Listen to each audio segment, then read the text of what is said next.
Hello students. Today we will study about the digestive system of human being.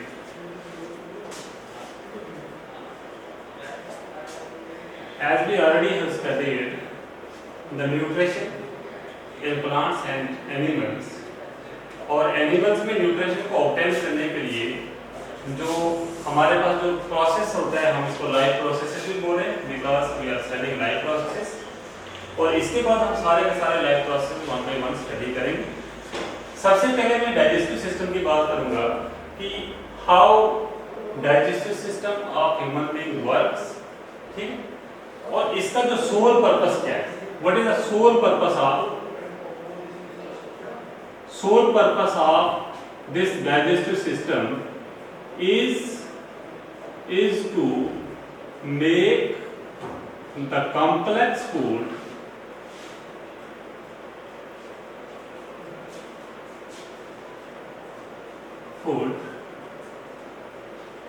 in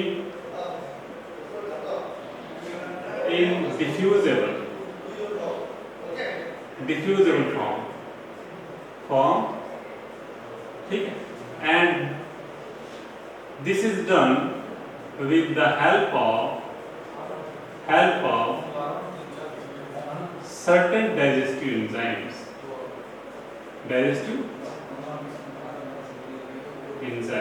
ठीक है। जो digestive system का जो purpose है वो क्या है? The main purpose of the digestive system is to convert the complex food into simple diffusible form. Diffusible form का मतलब क्या है कि हमारे डाइजेस्टिव सिस्टम का जो एक चैनल है हम उसको बोलते हैं एलिमेंट्री कैनल। एलिमेंट्री कैनल जो है उसके अंदर जो है हमारा फूड जो है एब्जॉर्ब होके हमारे ब्लड में चले जाए उतना तोड़ के बनाने का प्रोसेस जो है वो कौन करता है काम? Digestive system. तो so we will learn step by step how the complex food molecules that we ingest is converted into diffusible form, ठीक है। तो इसी के बारे में हम आप पढ़ेंगे। फर्स्ट ऑफ ऑल हम ये देखेंगे कि डाइजेस्टिव सिस्टम ह्यूमन बीइंग का किस चीज से बना है, कैसा है। तो फर्स्ट ऑफ ऑल मैं आपको ये बताऊंगा, जैसे ये नोस्ट्रिल्स है, ठीक है, ये ह्यूमन बीइंग के नोस्ट्रिल्स हैं। तो नोस्ट्रिल से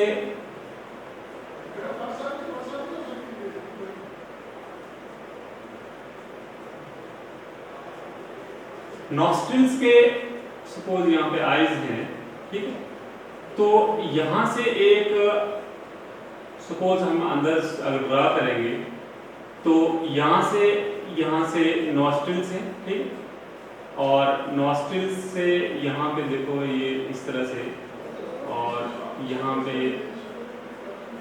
ये जो बक्कल कैविटी आ जाती है, ये टंग आ जाती है हमारी, ठीक, और ये इस तरह से हमारे पास डाइजेस्टिव सिस्टम, यहाँ से हमारी ट्रैकिया अलग हो जाता है, और लास्टली ये हमारा जो है इट इज फूड पाइप। और फूड पाइप आप देखोगे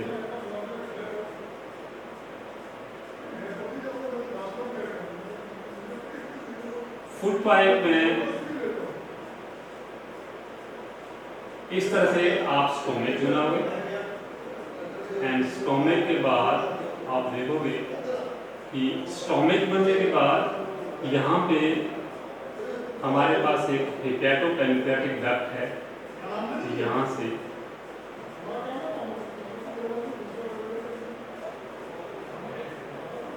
दिस वे, और इस तरह से ये हमारा डिडनम आ जाता है, और डिडनम फाइनली जाके हमारे पास लार्ज इंटेस्टाइन में ज्वाइन करता है। इस तरह से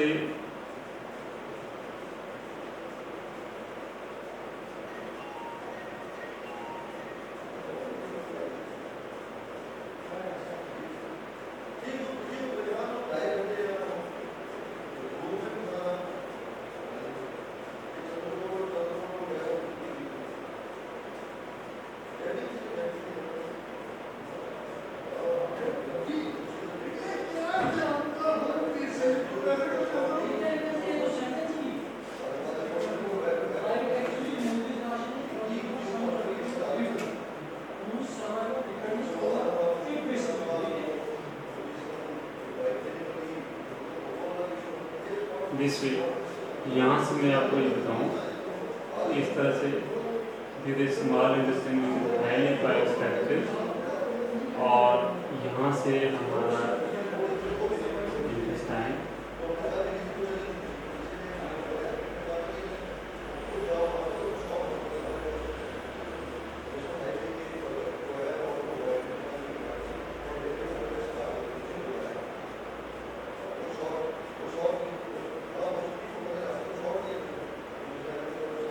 इस तरह से, ठीक। तो हम देखेंगे कि this is our digestive system, और यहाँ पे मैं आपको बताऊं कि सपोज देयर इज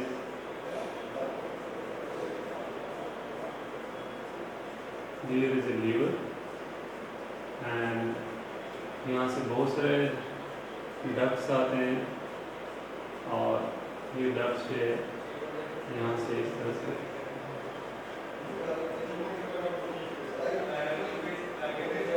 इस तरह से।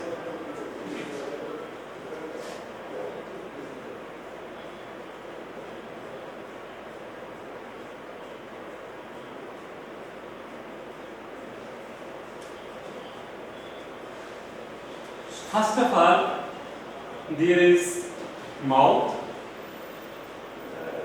This is nostrils. Nostrils. यहाँ पे हम इसको बोलेंगे बक्कल कैविटी। बक्कल कैविटी में आपको पता है यहाँ पे टीथ आ जाते हैं, टंग आ जाते हैं, अपर जा, लोअर जा, ये सारा कुछ यहाँ पे आ जाता है, ठीक है। तो यहाँ पे जो है, यहाँ पे इस तरह से मैं बताऊंगा, ये सैलिवरी ग्लैंड, ठीक है। इसके बारे में मैं बाद में बताऊंगा कि ये सैलिवरी ग्लैंड है, यहाँ पे जो है ये सबलिंगुअल ग्लैंड है, यहाँ पे जो है मेडुलरी ग्लैंड्स होते हैं। There are 3 pairs of salivary glands, और ये सारा का सारा जो है सैलिवरी ग्लैंड्स होता है जो सलाइवा प्रोड्यूस करते हैं, ठीक है। यहाँ पे आपका आ गया pharynx, CHARYNX, pharynx. This is nasal chamber, nasal chamber, okay. यहाँ से ये जो है विंड पाइप हम बोलेंगे, इसको ट्रैकिया बोलेंगे, या we can say wind pipe, और इसको हम बोलेंगे oesophagus, or we can say food pipe. This is food pipe also. This is stomach. यहाँ पे आपको मैं बताऊं, there are 2 sphincters, sphincter muscles. यहाँ पे कार्डियक स्फिंक्टर होता है, ये यहाँ पे मैं बताऊं CARDIAC, कार्डियक स्फिंक्टर, और यहाँ पे जो है पाइलोरिक स्फिंक्टर, ठीक। इसमें ये वाला जो है इसको फंडस कहते हैं, ठीक। इसको हम कार्डियक स्टोमक बोलते हैं, cardiac part. This is body, और यहाँ पे जो पीछे वाला है इसको पाइलोरिक बोलते हैं। ये सारी की सारी चीजें ये स्टोमक में आती हैं। These all the things together we can say these are stomach, this is liver, and this is gallbladder आता है। ये यहाँ से जो है देखिए gallbladder के लिए जो ये डक्ट्स आते हैं इनको सिस्टिक डक्ट्स बोलते हैं, ठीक है। ये एक राइट लोब है, एक लेफ्ट लोब है, 2 lobes of livers are there. यहाँ पे देखिए ये वाला जो ऊपर से गॉलब्लैडर से पाइप आती है इसको हिपैटिक डक्ट बोलते हैं, it is called hepatic duct. And ये जो है पैनक्रियाज है, पैनक्रियाज से जो डक्ट आता है इसको पैनक्रियाटिक डक्ट कहते हैं, ठीक। पैनक्रियाटिक डक्ट और हिपैटिक डक्ट सभी मिलके यहाँ पे दोनों डक्ट मिल जाते हैं, इसको हम बोलते हैं hepatopancreatic duct, pancreatic duct. It means hepatopancreatic duct जो है ये दोनों डक्ट्स मिलकर बनाते हैं। और इसके बाद this C shape is duodenum. यहां पे मैं बताऊंगा this is large intestine, this is ASCEND ascending colon.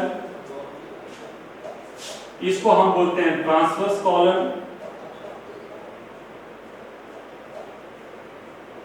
और इसको हम बोलते हैं डिसेंडिंग कॉलन। और ये तीनों मिलके हम बोलते हैं लार्ज इंटेस्टाइन।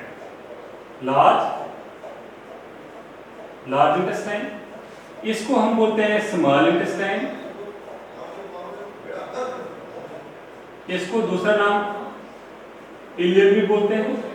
यहां पे आया जाएगा rectum and this is finally NS. यहां पे देखिए जो ये वाला this is called appendix.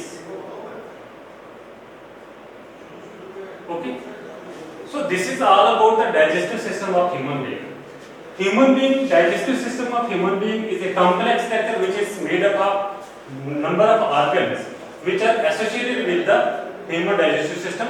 So human digestive system दो चीजों से बना है, एक alimentary canal और एक digestive glands. Okay, इवन हम ये बताएंगे कि जब भी यहाँ से जो माउथ से स्टार्ट होता है, माउथ से लेकर लार्ज इंटेस्टाइन तक the whole alimentary canal is glandular, because हर जगह ये कुछ न कुछ म्यूकस जैसा सबस्टेंस सेक्रेट करती रहती है जो हमारे डाइजेशन में हेल्प करती है, या एक तरीके से या दूसरे तरीके से, ठीक है। But there are certain enzymes which helps in breaking the complex food molecules into simpler molecules, and these enzymes are released by the digestive glands which are present in our digestive system or which are associated with the alimentary canal of the digestive system. सबसे पहले मैं आपको simple सी बात बताऊं कि यहाँ पे food जो है माउथ में आता है। माउथ में फूड को मैस्टिकेट करने के लिए हमारा teeth, we have 4 kinds of teeth, इसलिए ह्यूमन बीइंग को हेटेरोडॉन कहते हैं, because there are all the teeth are not of the similar shape, they are of different shapes and size, that's why they are heterodont, we are heterodont है। और आपको ये पता है कि teeth helps in the mastication of food, और आपको ये बताऊं बाद में जो टीथ है वो incisor, canines, premolars and molars. Okay, molars and premolars भी लास्ट वाले होते हैं, they are made for grinding of the food, incisors are made for cutting of the food, and जो कैनिन्स हैं they are for tearing of the food. यहाँ पे मैं बताऊंगा कि इस तरह से द सलाइवरी ग्लैंड्स जो सलाइवा सेक्रेट करते हैं उसमें सलाइवा में टाइलिन ग्लैंड्स होता है, म्यूकस होता है और लाइसोजाइम्स होते हैं। There are 3 types of enzyme which helps in the digestion of starch. Okay, so the food जो है जब यहाँ से मैस्टिकेट किया जाता है, यहाँ से आती फूड बोलस बनता है, और फूड बोलस को हम क्या बोलते हैं, पेरिस्टाल्टिक मूवमेंट की वजह से ईसोफेगस के अंदर से होकर स्टोमक में पहुंचती है।